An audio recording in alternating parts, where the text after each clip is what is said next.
"It's in the loft," I whispered, my eyes to the heavens. As I paced down the corridor, I noticed the walls on either side of me were coated in scratches, all the way up to the now swinging piece of string that leads to the small loft door. Slowly, I pulled it open, telling my scared son to stay where he was. The ladder fell down, and I climbed up. Taking a hold of the torch we left on the side of the opening, I turned it on, only to find the small window we have in there to be smashed. It had escaped. Immediately, I considered calling the emergency services, but who's going to believe me? A sentient metallic being hurting my child? They'll take one look at the bruises and they'd have locked me up for abuse. I had no choice but to keep quiet. Weeks, then months passed. Every time we went outside, we noticed ever-increasing signs of Antran's presence, the familiar scratch marks alongside the bricking of my home.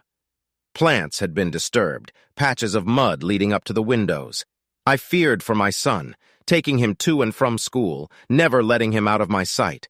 What had caused this sudden hostility towards us? Had we done it wrong? Was it my shouting?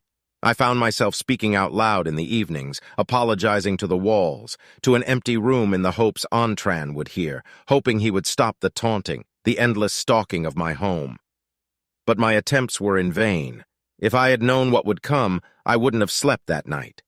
My sleep was once again disturbed, though this time by a blood-curdling scream. My eyes darted open, and immediately, almost as a natural instinct, I rushed to my son's room. It was too late. The room had been turned upside down. Everything was on the floor, the bedsheets ripped and his window smashed. I burst into tears, screaming at the top of my voice for my son back. I called the police, telling them my son had been kidnapped. They asked if I had seen the culprit. I lied and said I hadn't, hoping the images of my son would be enough. Like they'd believe that this doll was sentient, harmful. For the next few days, I cried myself to sleep, sobbing like a child. Life wasn't worth living anymore. I wish I had never found that thing. I betrayed my son's trust in me as a father to protect him, and now I pay the price. It was a September dawn, sat in my armchair, drinking, when I heard the pantry door creak open. "Adam!" I called, rushing to the kitchen. Again, nothing.